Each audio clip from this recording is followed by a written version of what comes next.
सलाम, नमस्ते, सत श्री अकाल। मैं हूं अमन। आप देख रहे हैं अमन कैंसर नॉलेज। मुझे कैंसर होने के बाद मैंने यूट्यूब पे सर्च किया कि कैंसर कैसे होता है, तो मैंने जमाल खान सर का एक वीडियो देखा।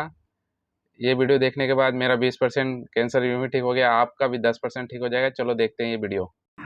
कि ये कैंसर जो बीमारी है, ये डॉक्टरों का इम्तिहान है, मरीज का इम्तिहान नहीं है। कैंसर बोर्ड बैठ के तय करता है कि कैंसर में क्या ट्रीटमेंट किया जाए। तो वो बोर्ड होता है, उसमें 3 रंग के जैसे ट्रीटमेंट है, सर्जरी है, कीमोथेरेपी है, रेडिएशन है। तो ये पता करना पड़ता है कि भाई इस स्टेज पे पहला ट्रीटमेंट क्या करेंगे। जो मैक्सिमम लोग दुनिया में गरीब होते हैं, यानी रईस थे गरीब हो गए, कैंसर से होते हैं, कि भाई पेशेंट्स को सही राय दे दीजिए। कम से कम उनको जब वो ठीक हो जाए तो ये बता दीजिए कि भाई फुल स्टॉप जो है वो हमने नहीं लगाया, डेंड्राइटिक सेल थेरेपी है जो आपके इलाज के बाद फुल स्टॉप लगा सकती है कैंसर में। कैंसर की बीमारी के बारे में मैं हमेशा बोलता रहा हूँ। ये टॉपिक मेरा पिछले 35 साल से मेरे दिल में चलता रहता है। जब मैं हाई स्कूल में था तब से मेरे अंदर कैंसर के ऊपर काम करने की इच्छा रही, और वो कुछ परिस्थितियां ऐसी थी खानदान में कि जिससे कि मुझे बहुत कैंसर से तकलीफ थी। तो वो 35 साल का जो एक पूरा खमीर है वो कुछ मिनटों में बताना बड़ा मुश्किल होता है। हमेशा हमेशा ये तो कोशिश रहती है मेरी कि मैं कम वक्त में मैक्सिमम चीजें बता सकूं कि ये बीमारी जो है वो है क्या, इतनी भयानक रूप क्यों धारण कर लेती है, और इसमें निजात कैसे पाई जाए। 3 चीजें जो है बड़ी इंपॉर्टेंट है समझना। तो पहला जो पहलू होता है हमेशा ये होता है कि कैंसर है क्या, लोग कैंसर से इतना भयभीत क्यों होते हैं, और बीमारी का क्या मकसद, ऐसी क्या बीमारी है कि ये इतनी परेशान कर देती है सबको। तो काम सबसे पहले ये आपको समझना चाहिए, यहां से शुरू करते हैं आज का अपना बात करने का अंदाज, के जो कैंसर है वो सबको अंदर होता है। हम सबको अंदर कैंसर के सेल्स बनते हैं रोज, और हम सबके अंदर कैंसर से लड़ने वाली शक्ति उन्हें खत्म कर देती है। इस शक्ति का तालमेल का खत्म हो जाने से कैंसर होता है।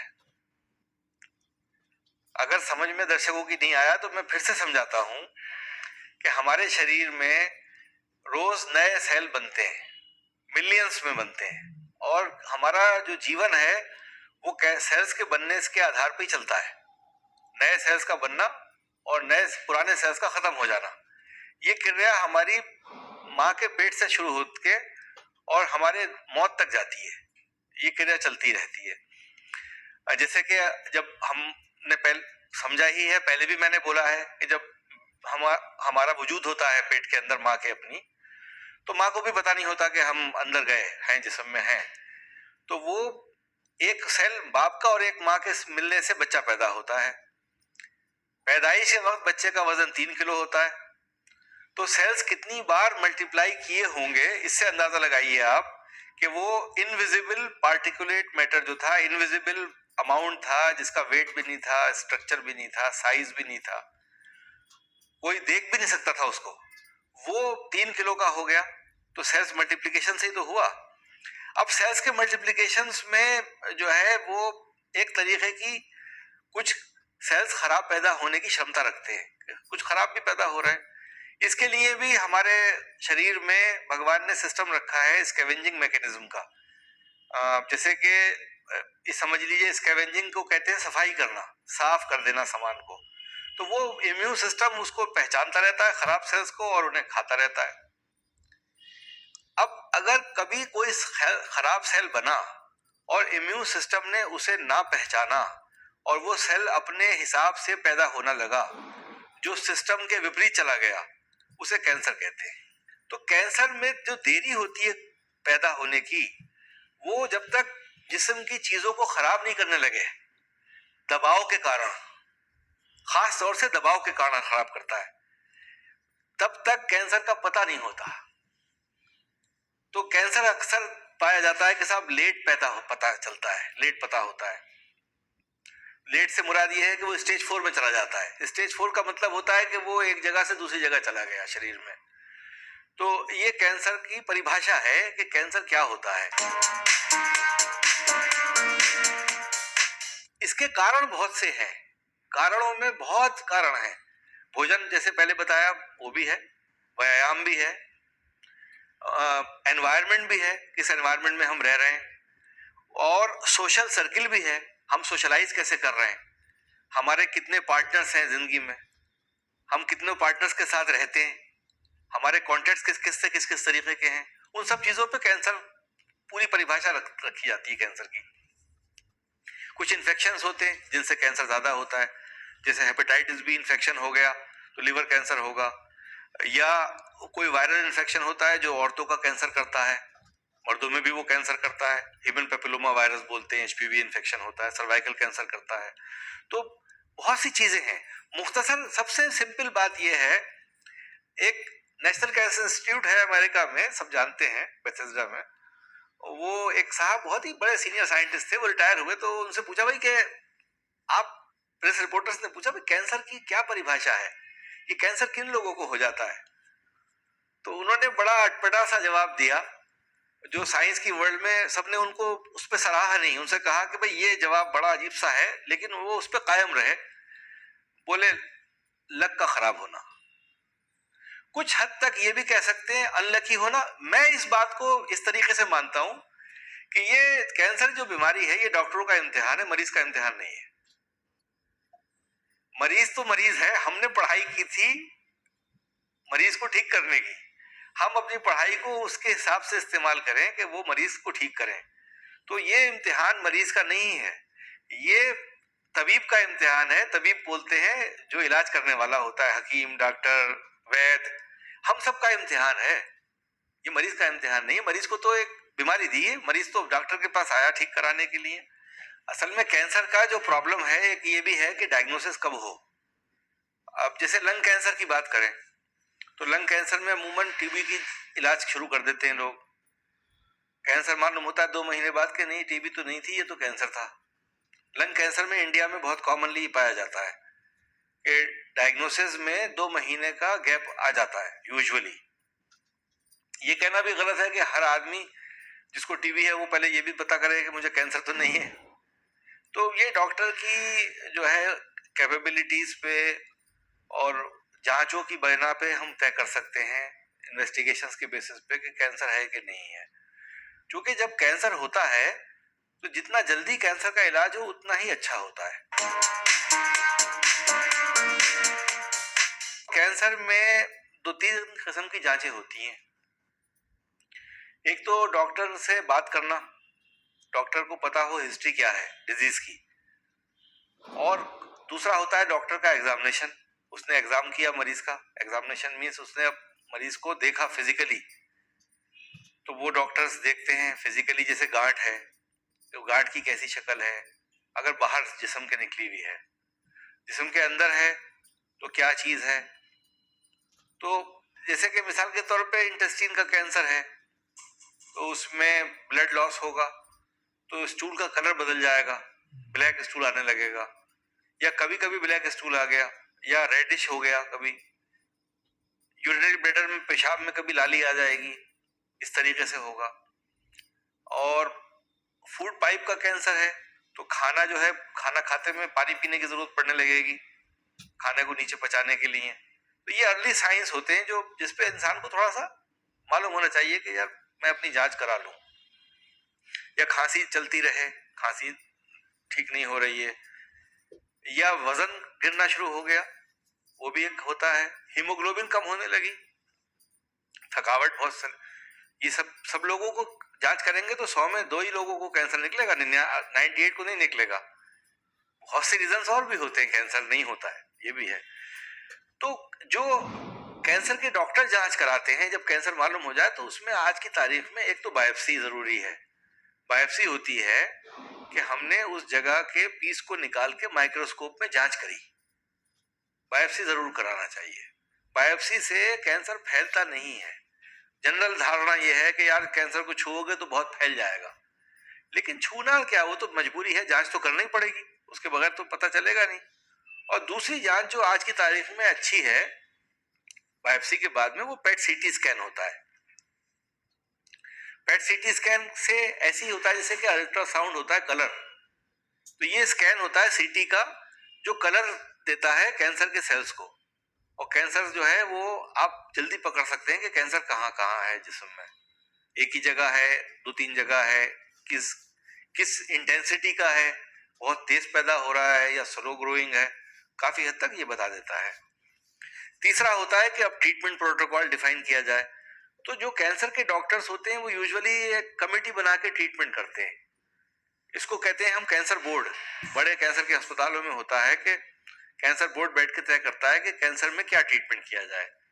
तो वो बोर्ड होता है, उसमें 3 रंग के जैसे ट्रीटमेंट है, सर्जरी है, कीमोथेरेपी है, रेडिएशन है। तो ये पता करना पड़ता है कि भाई इस स्टेज पे पहला ट्रीटमेंट क्या करेंगे, दूसरा क्या करेंगे, तीसरा क्या करेंगे।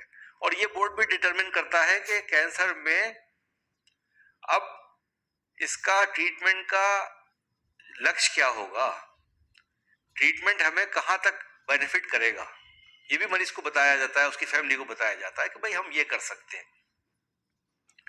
तीसरी इंपॉर्टेंट फैक्टर उस वक्त ये भी डिटरमिन हो जाना चाहिए कि कितना पैसा खर्च होगा हमारा, क्या हम इस पैसे को खर्च करने के लिए जो हमें रिजल्ट मिल रहे हैं क्या वो उस पैसे से मिल रहे हैं, या हम सब कुछ अपना दांव पे लगा देंगे और रिजल्ट कुछ नहीं मिलेगा। क्योंकि कैंसर में जो मैक्सिमम लोग दुनिया में गरीब होते हैं, यानी रईस थे गरीब हो गए, कैंसर से होते हैं, सब कुछ लुट जाता है।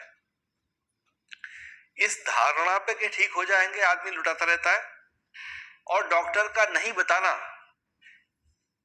ये कहना कि तुम ये कर लो इससे ये फायदा हो जाएगा, तुम ये नहीं करोगे तो 3 महीने की जिंदगी है, तुम ये कर लो तो 3 साल की है, ये बिल्कुल गलत राय है। मैं समझता हूं डॉक्टर को कभी भी ऐसी राय नहीं देना चाहिए कि अगर तुम इलाज करोगे तो तुम्हारी जिंदगी 3 साल की हो सकती है, तुम नहीं करोगे तो 6 महीने की होगी।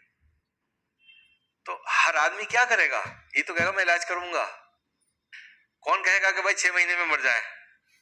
कभी कभी ये होता है कि वो डॉक्टर साहब ने एग्जैक्टली सही बोला, कभी कभी बिल्कुल गलत बोलते हैं, 6 महीने में मर गए, सब कुछ इलाज किया, लेकिन 3 साल की जिंदगी सोच के कहा था, इसलिए 6 महीने में खत्म हो गया, इलाज भी किया फिर भी 6 महीने मिले।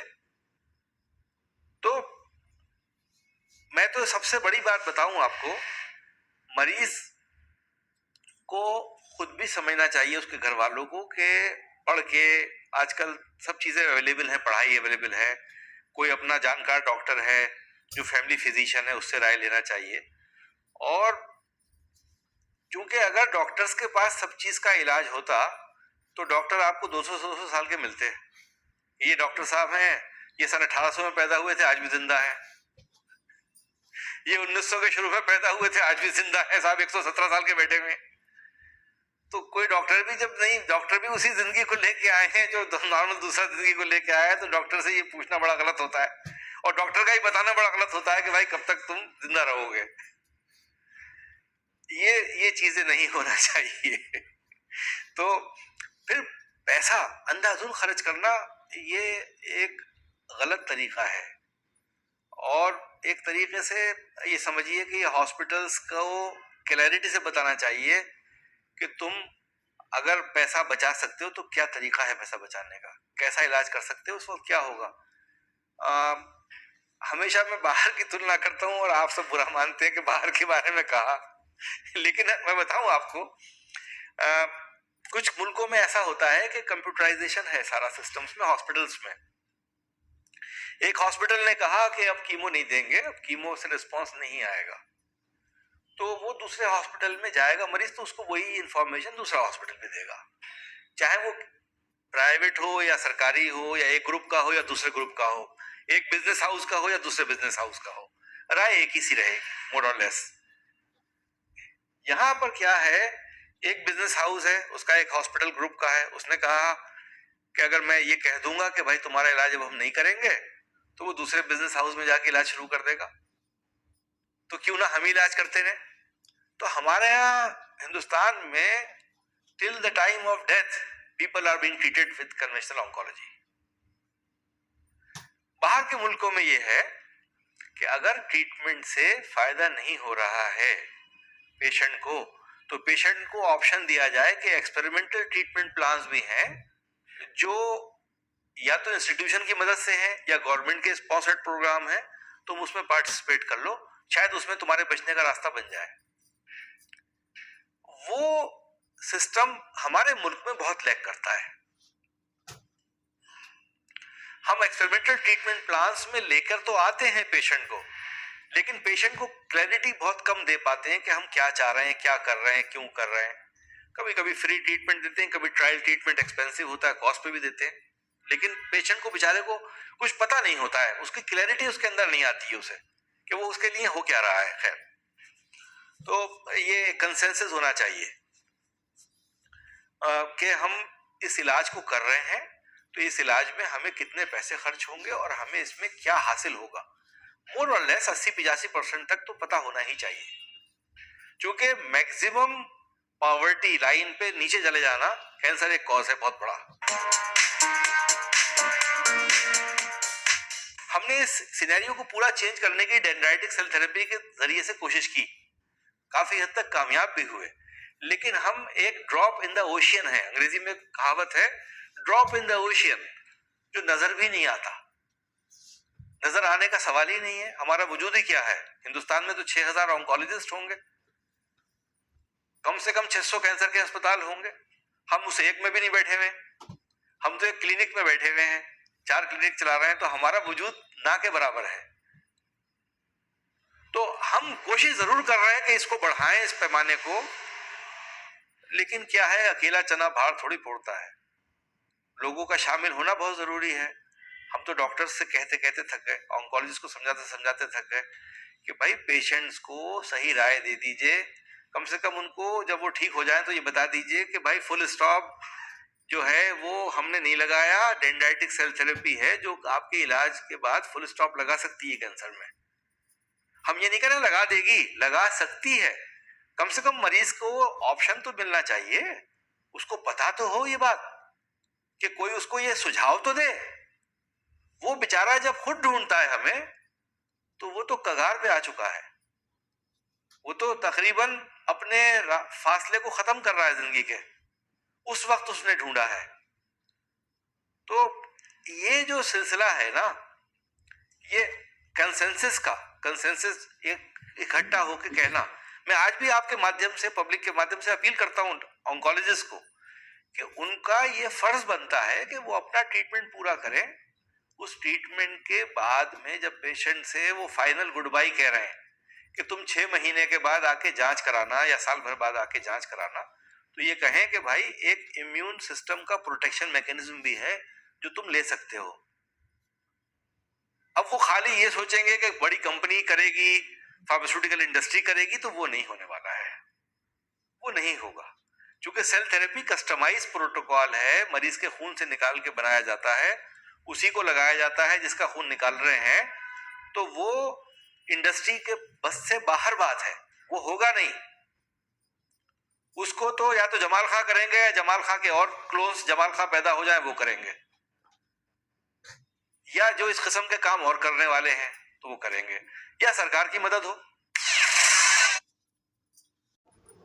ये वीडियो देखने के बाद मुझे पता चला कि कैंसर का इलाज तो डॉक्टर करेंगे, मगर कैंसर फिर से ना आए इसके लिए हमें अपनी इम्यूनिटी को मजबूत करना होगा। आगे का वीडियो देखने के लिए मेरे चैनल को सब्सक्राइब करें, लाइक करें, बेल आइकन का घंटा दबाइए। जय हिंद।